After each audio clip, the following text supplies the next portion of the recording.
500 kilo இலை 100 litre தண்ணி 8 மணி நேரம் எரிஞ்சாதான் 3 லிட்டர் ஆயில் கிடைக்கும். 8 மணி நேரம் எரியணும். அந்த அளவுக்கு ஹீட் ஆகுனாதான் ஒரு 3 லிட்டர் ஒரு ஆயில் நம்மளுக்கு கிடைக்கும்.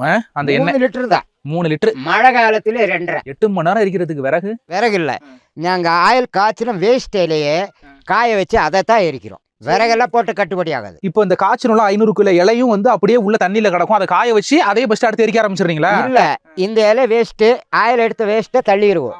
அதை காய வச்சு இந்த வேலீர் வச்சிருக்குல்ல, இதை வந்து புகையை அடிக்க அதை காஞ்சிரும். அதை எடுத்து தான் எரிக்க யூஸ் பண்ணும். இது வந்து இப்போ 8 மணி நேரம் எரியணும். அந்த அளவுக்கு ஹீட் ஆகுனாதான் ஒரு 3 லிட்டர் ஒரு ஆயில் நம்மளுக்கு கிடைக்கும். அந்த எண்ணெய் 3 லிட்டர் தான். 3 லிட்டர். மழை காலத்துல 2.5 லிட்டர். 1/2 லிட்டர் அடி ஆயிரும். சரி, நீராவி மாதிரி இருந்தா அதே ஒரு தண்ணி மாதிரி தானே இருக்கும். ஆனா நாங்க யூஸ் பண்றது அப்படியே கொலன்னு இருக்கே.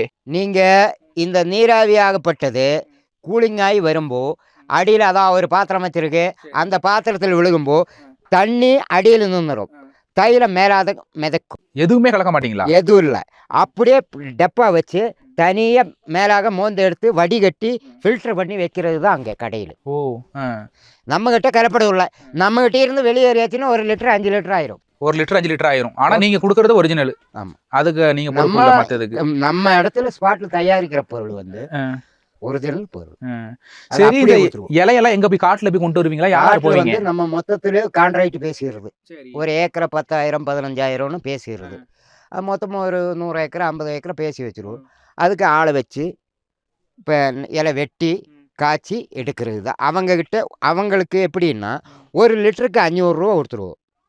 சரி, இலை வாங்கி கொடுத்து அவங்களுக்கு 1 லிட்டருக்கு 500 ரூபா பேசிடுவோம். அவங்க நமக்கு இலை வெட்டி காய்ச்சி கொண்டு வந்து ஆயில் அளந்தா அவங்களுக்கு கூலி. எப்படி பச்சை இலையை விற்பாங்களா? எங்க சைடில் ஆரஸ்வதி மரம் தானே இது. உங்க ஏரியாவில் உள்ள மரத்துல கீழே வந்துட்டு ஆயில் வராது. ஏன்? இந்த கிளைமேட்டுக்கு தான் மட்டும்தான் வரும். ஆனால் அவங்க அங்கே வந்து கீழே வந்து நாட்டில் வந்து வாசம் இருக்கும், ஆனால் ஆயில் வராது.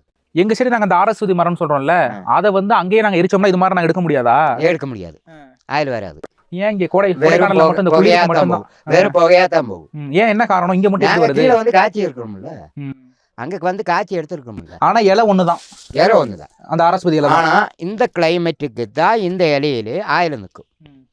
கூலிங்கான ஏரியாவில் ஊட்டி கொடைக்கானல் மட்டும்தான் இந்த இலை. இதே நாங்கள் பெங்களூர்லும் போய் காய்ச்சி இருக்கிறோம்.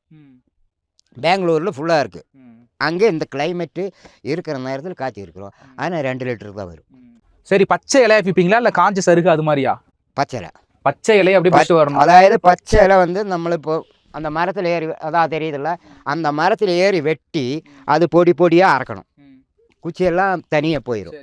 இந்த வெளியே கிடக்குது, அது தனியாக போயிடும். அது வந்து பச்சை இலை.